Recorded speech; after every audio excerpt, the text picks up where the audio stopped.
Ouennin. Selon l'Organisation mondiale de la santé, 30% des femmes en couple dans le monde ont déjà subi des violences physiques ou sexuelles perpétrées par leur partenaire. En outre, une femme sur 2 assassinée, dans le monde, a été tuée par son partenaire ou un membre de sa famille, et ce, pour la seule année 2017, tandis que ce ratio passe à un homme sur 20, dans des circonstances similaires. Si certains commencent à estimer que les chiffres ont tendance à être exagérés, la Côte d'Ivoire n'est pas exempte de ces statistiques et données relatives aux violences basées sur le genre, VBG, qui constituent une préoccupation majeure du fait de leur recrudescence ces dernières années. Des chiffres sur la Côte d'Ivoire ont été présentés aujourd'hui à l'ouverture d'un atelier d'échange sur la proposition de loi relative aux mesures de protection des victimes de violences domestiques, de viols et de violences sexuelles autres que domestiques, initiée par Yasmina Ouennin, députée PDCI de Cocody et ONU Femmes.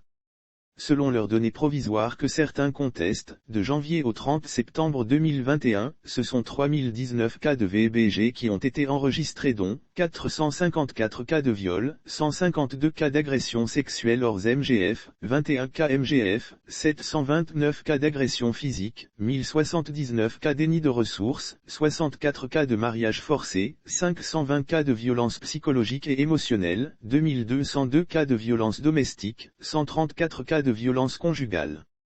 Pourtant, selon le député Yasmina Ouennin, cela fait plus de 2 décennies que le droit ivoirien reconnaît et condamne légalement les violences basées sur le genre, avec même un code pénal qui réprime désormais le harcèlement sexuel, le mariage précoce ou l'union forcée. Elle a indiqué que l'importance du thème l'interpelle personnellement en tant que députée de la nation, mais aussi et surtout en tant que membre du collectif « Écoutez-moi aussi », engagé depuis plus de 3 ans dans la lutte contre les VBG et la prise en charge des survivants, victimes ou témoins. Selon le calendrier des travaux parlementaires de ce dernier trimestre 2021, un projet de loi relative aux mesures de protection des victimes de violences domestiques, de viols et de violences sexuelles autres que domestiques, est prévu pour un examen en commission, le 7 octobre prochain.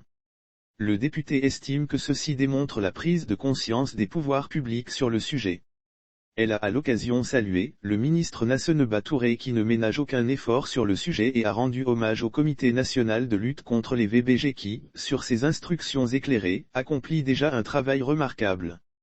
Cependant, Yasmina Ouennin reconnaît que ces actions restent encore insuffisantes et nécessitent l'implication de tous les citoyens du pays, au premier rang desquels les représentants du peuple. Ainsi, à la lecture du texte, m'est-il apparu que les mesures, qui viendraient, après adoption, enrichir notre corpus législatif, avaient été prises à minima. Ce sentiment, je l'ai constaté à travers de nombreux échanges avec des collègues députés et des experts en VBG, semble être partagé.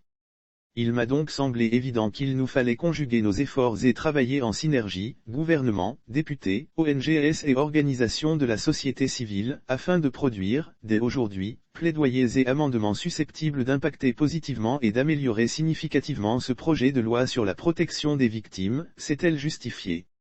Le député accompagné de certains parlementaires de sa commission a appelé à une prise de conscience, de responsabilité, car nous avons un rôle important à jouer. Nous pouvons agir et nous devons d'agir, chacun à notre humble niveau, jusqu'à la tenue de la séance plénière afin que nos propositions et contributions puissent être prises en compte, par le commissaire du gouvernement lors des travaux de la Commission des Affaires Générales et Institutionnelles, mais également lors de l'adoption de ce texte par l'ensemble des parlementaires au cours de la séance du 26 octobre prochain, a insisté l'honorable. Même si elle estime que la marche serait longue, Madame Ouennin lance également un appel solennel à tous les hommes et femmes de médias, journalistes, blogueurs, chroniqueurs et les exhorte à accompagner les différentes luttes pour l'égalité et pour plus d'équité dans le pays, car les plumes, les caméras, les micros sont de redoutables armes, des armes de défense de type C, pour communication, et leur efficacité face aux différents maux qui minent la société doit être indiscutable.